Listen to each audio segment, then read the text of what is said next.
I've always been told that I have a very well-behaved dog. People often ask me how I trained my dog to be such a nice, gentle boy. Well, the biggest reason is that he's a Japanese dog. The good mannerism just runs in his blood. I didn't do anything.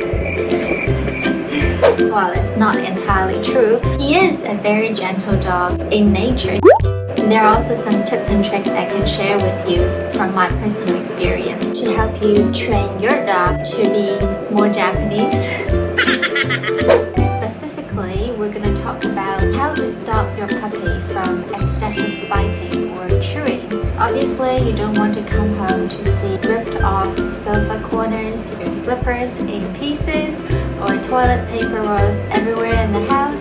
Or even worse, you don't want to be injured by your puppy. Today, I'm gonna have 4 tips for you on how to stop puppies from excessive biting or chewing behavior. Let's get started. Tip number 1 is to tire them out. Not until recent times, dogs or their ancestors, wolves, they were hunting, they were herding, they had a job to do. Not like today, they're just sitting around in a comfortable home having food presented to them for being cute. Some particular breeds, like Corgi is one of them, they are working dogs.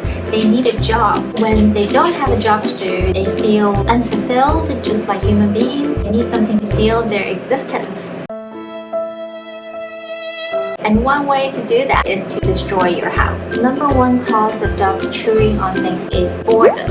When they're bored and they're full of energy, they become very destructive. The key is to tire them out, and you can do that by playing with them, taking them on long walks. What I do with my dog is we play a lot of fetch. My dog loves fetching. Fetching is his job. He can do this hundreds of times, a few hours non-stop. He can just keep going. But then when he comes back home, he crashes completely and falls asleep for the rest of the day. Of course, not every dog likes to fetch. There are other ways you can play with your dog. For example, tugging. Most dogs love tugging. You can tug with them using a toy like this one. Yes, JuJu. Take it? Yes. Come on. Yes.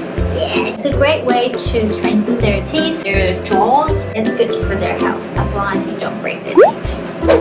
I like to take my dog out every day at a fixed time, provide certainty for them to know that they will get to go out. They can conserve the energy until then. Now, especially puppies, they have infinite energy, just like human kids. You really need to create an outlet, direct their energy into the right place, away from the sofa and the slippers. Tip number 2. Bitter sprays. JuJu had a period of time when he was about 5 months to a year old. He chewed on everything he could get his teeth on. He chewed on curtains, slippers, electronic wires, and even his own crate. It got me really worried when one day I came home. He's been chewing on the wire that was plugged in. He could literally have died of electric shock. I don't know if that's possible, but it got me really worried. I was just glad that he's still alive. If your dog has similar behavior, one good way is to get a bitter spray specifically designed for pets. So there are many different kinds of bitter sprays in the market. I just got mine on Amazon. You can also get them in pet shops. Extremely bitter. That taste is stuck in your mouth for hours. I'm sure it will discourage your dog from touching that surface ever again. You will need to reapply it once in a while. What I did was every day when I leave home for work, I would spray it onto the wires and surfaces. And then the next day in the morning, I'll do it again. I've done it for a week or so. After that, he never really wanted to touch them again. Tip number 3. Chew toys. A lot of times when puppies chew on things because their teeth are growing out, during the process, it's a very itchy, uncomfortable feeling for them. It's the same as us humans. If we have a wound that is recovering and the scab is coming off, it's going to feel very itchy, like you want to scratch it. It's the same feeling for them when the puppies are growing their teeth. So you should give them a proper toy or chew to do what they need to do. Some good toys are like one of those twists. My dog used to love it. He would really dig in and the teeth, everything out. This is a broken palm toy. It used to be like a round rubber thingy inside, but now after 4 years, it's in this shape, but he still loves it. He loves playing with it. JuJu, come, come. And we do a lot of tugging using this. Take it.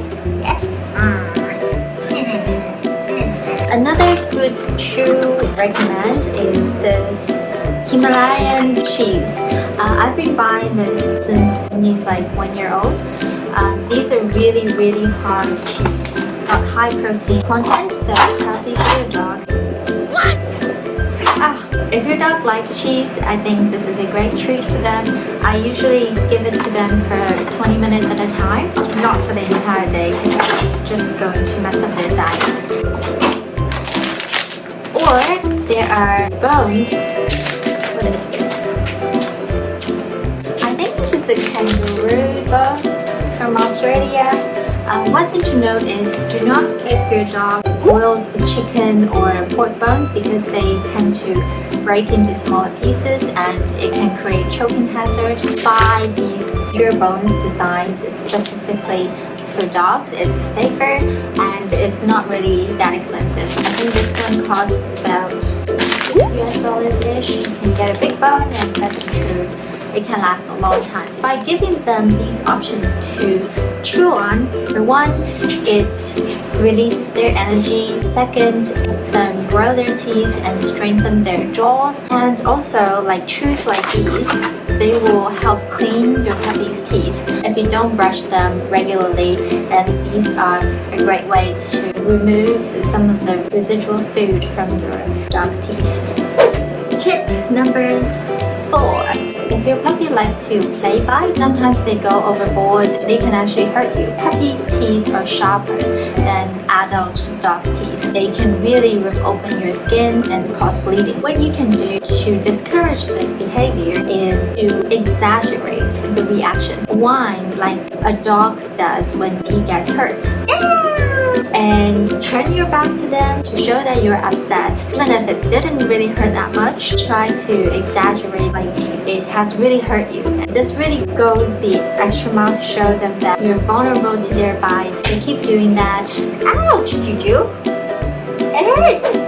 It is important that you teach them how much strength they should place into the bites. They need to learn that we humans are built differently from them. We don't have a thick fur to protect us. But puppies don't know that, so we need to teach them that we are much more vulnerable than they are. JuJu used to love biting and nipping because he's a Corgi, as a herding dog, but now he barely uses his teeth on me, almost never.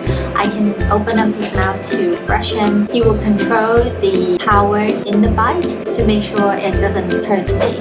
A lot of the older methods of training dogs, they tend to tell us to be the leader of the pack. We need to exert control. We need to be more powerful and forceful to our dogs. I personally do not agree with that method of training. Your dog loves you. They always want to please their owners. As long as you communicate clearly to your dog that these are the behaviors you don't like and these are things that make you happy, they know it. They will learn. It's important not to blame your puppy because they live in the present. They don't remember what they did 3 hours ago. If you're just punishing them for something they did in the past, you don't really know why they're being punished, and it will only create a traumatic experience for your dog. They will be scared of you for no reason. Okay, so that's today's video. I hope these tips will help you in training your new puppy or an older dog. These are my personal experience. It has worked really well for me. I hope you enjoyed the video, and if you did, please give me a thumb up and subscribe to the channel. And thank you for watching. Bye bye.